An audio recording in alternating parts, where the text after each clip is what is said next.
Alright, so if you missed my video about the weird, wacky, cancelled Battlefront 4, the game with an alternate timeline and dark side characters you would have never even considered being a thing, then this video might not make much sense. But to summarize, there was a Battlefront 4 which never made it past the concept stages, but the concept art and campaign were more like something out of some hardcore fan fiction than what you'd expect to find in an actual Star Wars game. You guys know what a Rainbow Trooper is, right? You've seen Rainbow Troopers before, of course you haven't.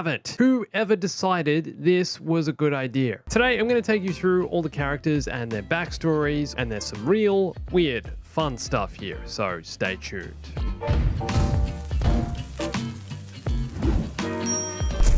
So just to give you a quick bit of background, Battlefront 4 was being developed by Free Radical Design and LucasArts, and the idea was to have two main campaigns. One which followed the official Star Wars canon and the events of the film, like the Battle of Geonosis, Yavin Hoth, etc. And another alternate campaign where you could play out missions as either the light or dark side. But they weren't the light and dark as we know them. For example, this is Dark Obi-Wan, and for some reason there's a Sith Lord version of his appearance for Episode 1, Episode 2, Episode 3. He looks different. His bootstraps are inspired by Anakin's cyborg hand and are meant to symbolize Obi-Wan being trapped by the powers of the dark side. And he's even spoken to and referenced by this evil Sith dude. Stick to the plan, Kenobi. This is X1 from Battlefront 3 story, and he was also going to appear in Battlefront 4 in some way, and what's interesting about him is he's a clone of a Jedi that's turned to the dark side. Alright, any of this sounding too much like fan fiction yet?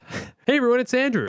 Okay, so why would Obi-Wan ever even become a Sith Lord, and how would this have worked in the game? Here we have old man Dark Obi-Wan, mostly a hermit. He wanders the galaxy searching for relics and objects with a strong connection to the Force. Where are they even getting this stuff?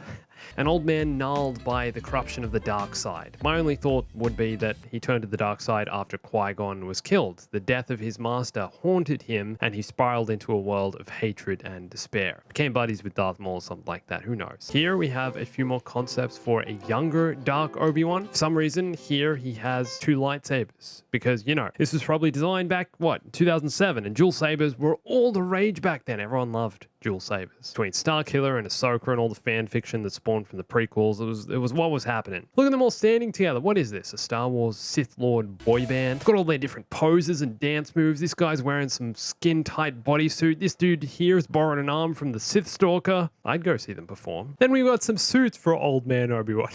This guy looks like he's going to a Halloween party. This dude is basically just Palpatine. This guy, I'd say, is 5% Obi-Wan and 95% Frog. Alright, this guy here, I think, is much more believable. He's evil enough, but still Obi-Wan enough. Okay, I can get behind this. And then here, we're just going all out goth Ewan McGregor. Not sure what's with the Sith tattoos on his bald head. Oh, and there's also a version where he's grown out his Padawan ratty just to round things off really neatly. You know, that's a nice little touch at the end. Love it. Okay, next, I think we should take a look at Dark Mace Windu, which I don't think is such a bad idea for the character. You know, I can see this happening. The reason he has the purple lightsaber, everyone says, you know, because he's like in between a Jedi and a Sith. He's somewhere, you know, he leans towards darker stuff, right? So the idea you're seeing here is the aftermath of Windu's duel with Palpatine. The duel drove Windu to his limit, and he became overwhelmed by the dark side. And at some point during the end of the duel, Windu's lightsaber shattered and exploded, sending fragments of his kyber crystal into the flesh on his face. And this only increased his powers. Not sure why his eyes are also glowing purple though, but hey, I'll take it. His lightsaber has also become a corrupt dark saber, and for some reason we have almost 6 different designs for Windu's new face. White hair, a white face with purple eyes, there's purple tattoos with a goatee, head stripes and a scar, blue lightning bolt Windu. Take your pick. Which one do you want to see in the Obi-Wan series? Ha! Alright, I think it's time we take a closer look at Vader. Yo, dudes, the Empire's pretty chill. Maybe you could, join it or something. This is an early doodle concept for swole Darth Vader. Hey, looks like Kylo was trying to be like his grandfather after all. There you go. Alright, here we've got Emperor Vader, who's decided to lose the helmet and see everyone with his own eyes. Also, he's supposed to look a lot like Palpatine. His life support is now built into his neck as well. Here are some more designs for Emperor Vader with some cosmetic cosmetic upgrades for the suit. I don't mind this, to be honest, but while we're talking about Emperor Vader, I think we should also discuss Redeemed Vader, as in Vader has turned back to the light side. Hey look, he painted his suit completely white. Just dumped himself in a paint bucket. Oh, and there's also a version where he has 2 blue lightsabers, because, you know, 2 lightsabers, of course. Okay, and then we also have a version where he's traded in the armor for some blue and white Jedi robes. Once again, I'm assuming his neck plating is what's keeping him alive, but this doesn't look so bad. You could see this in Star Wars, right? Okay, how about we let what's left of his hair grow out as well? There we go, looking good. So, if I could choose one of these Vader variants to appear in the final game, it'd be this one, Jim Junkie Vader. All right, who's next? Oh yeah, let's go with non-cyborg Grievous, and I'm assuming non-evil Grievous as well, seeing as though he's wielding a blue lightsaber. I guess he wields blue normally, but you know, he looks good to me. What do you think? These are honestly somewhat similar to what a Kalish looks like, which is General Grievous' species. I like how on the Wikipedia page it even says their internal organs are extremely flammable.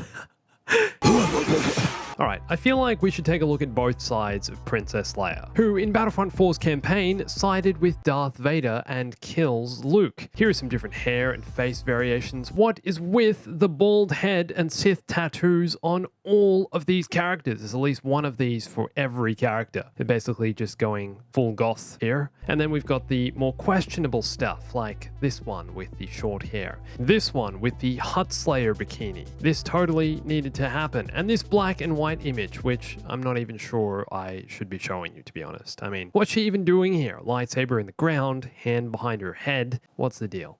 How much more fan fiction can you get? To be fair though, there are a few believable versions of Jedi Leia, except for some reason in this alternate universe she becomes a Jedi before Luke, so not sure how that happened. This one's pretty cool. Evil Chewbacca. I can see that. He's an angry dude. He's got some added weapons along with his bowcaster here, and then in this version, he's broken free from the chains and is using them as his weapon of choice, it seems. There's some blood on the ends. Seriously though, would not want to come across this guy in a dark alley. Twisted and scarred from enslavement. That's the description here. That's what they're saying. All right. Evil Han Solo is a funny one. Who even is this guy? That's not Han Solo.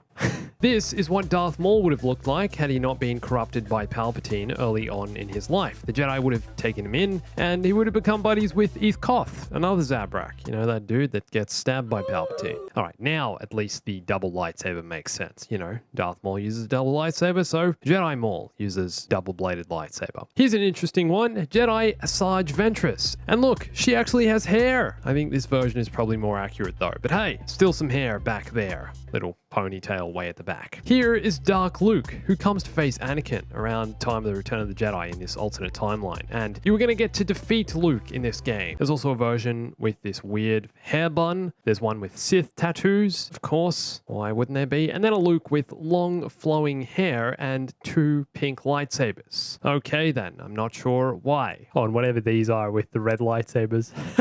What is that headpiece, man? Some of the Jedi Dooku images I think are actually pretty accurate to what Jedi Dooku actually look like. And we also have Uncle Owen, who I'm hoping was going to be a playable character, because why not? Anyway, there's no way most of what I showed you today would have ever been approved by LucasArts, but it sure is fun to dream about what we could have put in Battlefront 3 and 4. At least the developers seem to think so anyway. I'd love to know which character you'd want to see brought into a Battlefront game, and if you want to learn more about the campaign and how you would have actually got to play as these characters, you can watch this video here. All that info's in there. And follow me on Instagram, Twitter, and join my Discord for lots more Star Wars gaming. Come and send me your favorite cancelled Star Wars game. Let me know about it. Thanks for watching this. My name's Andrew. I'll catch you soon.